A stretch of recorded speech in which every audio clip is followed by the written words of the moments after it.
Aujourd'hui, nous sommes réunis pour apporter notre soutien aux hommes et aux femmes. Je rappelle qu'ils sont 3400, dont 1000 femmes, qui sont enfermées dans des conditions indignes en Irak, dans les camps d'Ashraf et Liberty Camp.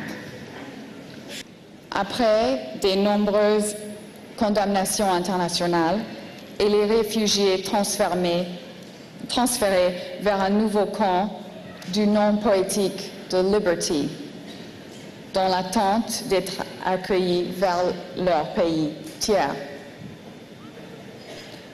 Mais en fait, Liberty est une véritable prison, un vrai camp de concentration.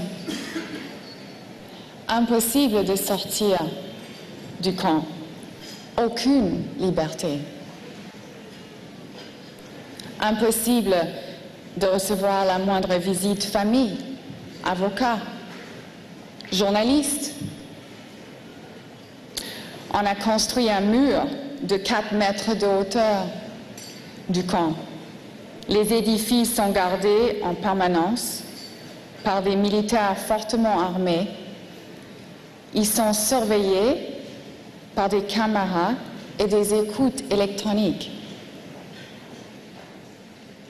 Ils n'ont aucune vie privée possible. Difficultés quotidiennes pour avoir de l'eau, de l'électricité et des carburants. Aujourd'hui, je veux avec vous dire que cela suffit. I'm not only humbled and very excited to be here, but I'm also very angry. And one of the reasons that I'm angry is because I'm disturbed at the failure of my own government and that of the United Nations to uphold their obligations that they made to the people of Camp Ashraf. They are practically supporting forcible eviction of people from their homes, and it's absolutely shameful. Perhaps the greater injustice is that the residents are being blamed for not cooperating enough. Can you imagine having to leave Ashraf and going to Camp Liberty and not being able to take one of those beautiful instruments with you, and you're not cooperating enough? You don't have water to drink, nothing to wash your clothing. You have cameras watching you 24/7. You have armed guards patrolling you. You can't even go get anything to eat without having to pass through armed Iraqi guards. It is time for my government to adopt a new approach. It is also time for the UN to be on the side of the victims and not the Iraqi government. The right thing to do is to remove the armed police to outside the camp, to remove the surveillance cameras. It is time to respect the rights of the residents of Ashraf. Well, I would like to express my solidarity with the residents of Ashraf.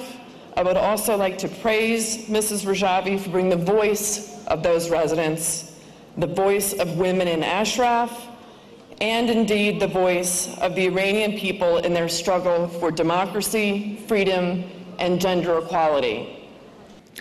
Aujourd'hui, les femmes d'Ashraf et de Liberty représentent un Iran nouveau qu'il faut soutenir, un Iran de la résistance au Mollah. Ashraf, il faut le rappeler, Ashraf, c'est l'expérience de 3 décennies de lutte des femmes de la résistance iranienne.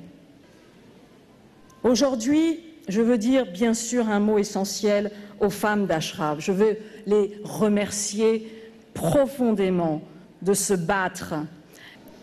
Mais revenons à la situation actuelle au camp Liberty, qui porte si mal son nom.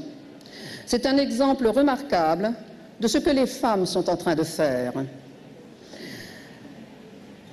En dépit de toutes les difficultés qui les attendent, malgré le fait qu'elles savaient qu'elles seraient privées de tout jusqu'à leur intimité, elles ont osé prendre le risque d'aller de l'avant vers la nouvelle épreuve que constitue ce camp Liberty.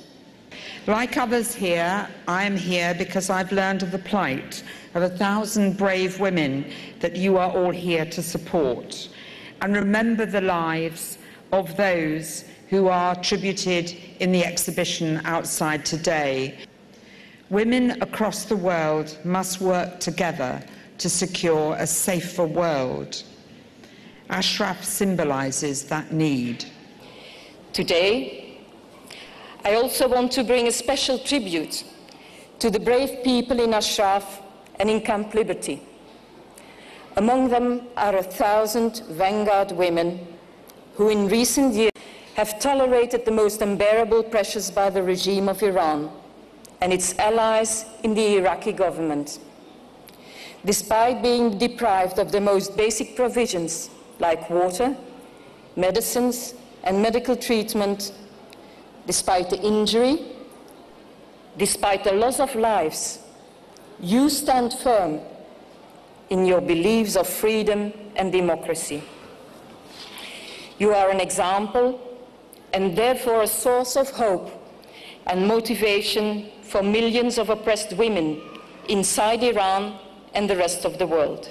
It is time for the head of the UN mission in Iraq, Mr. Martin Kobler, to finally speak out very loud and to use his powerful position to make the Iraqi government respect the minimum assurances for the residents in Camp Liberty.